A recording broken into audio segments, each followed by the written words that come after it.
Well, today marks the first day of Asian American and Pacific Islander Heritage Month. This month, we'll be taking a look at the contributions and influences of Asian Americans right here in Wisconsin.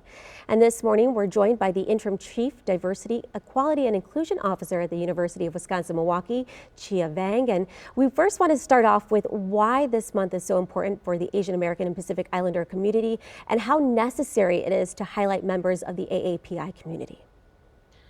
Good morning. I am so pleased to be here. Thank you for doing this because exactly what you just said, the Asian American community has contributed tremendously to the United States, but so often we don't hear about what they have done to contribute to society. So Asian American Pacific Islander Month is really to give us an opportunity to highlight and celebrate those contributions over the last 150 years. Yeah, and it is very important to highlight those contributions, but we also want to talk about what are some barriers and gaps that Asian Americans and Pacific Islanders are facing right now here in the community in Southeast Wisconsin. Well, it's important for us to remember that the Asian American community is very diverse.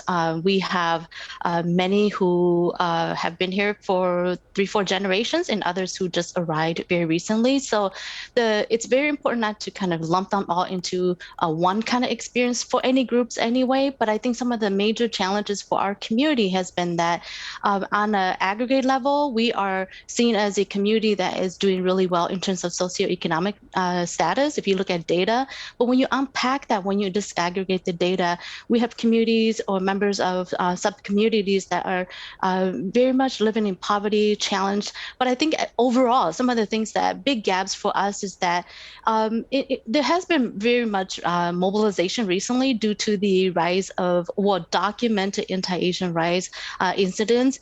But what's happening is that many conversations about race have not really included us. So those are some of the challenges where our experiences are not really visible to the larger community. Yeah, and how can people, and we talked about how important it is to just mention those contributions and to highlight them. So how can people celebrate and elevate the Asian American and Pacific Islander community in here in Milwaukee?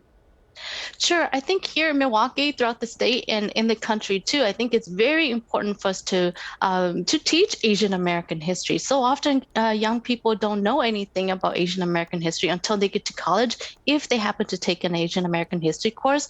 Besides being the chief diversity officer, I am a history professor, so I teach Asian American history. I think that we have to include Asian American history, Asian contributions in our curriculum beyond just mentioning the Chinese railroad workers or the internment of Japanese Americans during World War II. So making sure that we are part of the education, the curriculum, I think it's very important. I know that education alone does not prevent hate and bigotry, but it has been ignorance that has really fueled the so much hate that people have towards others just because they look different. So there's so many books, films, documentaries. There's a new documentary called Asian Americans by PBS. Maybe start there and learn about these contributions. There's so much over the last 150 years. All right, well, thank you so much for joining us this morning. Again, that was Chia Vang, the Interim Chief Diversity, Equality, and Inclusion Officer at the University of Wisconsin-Milwaukee. Thank you again for joining us this morning.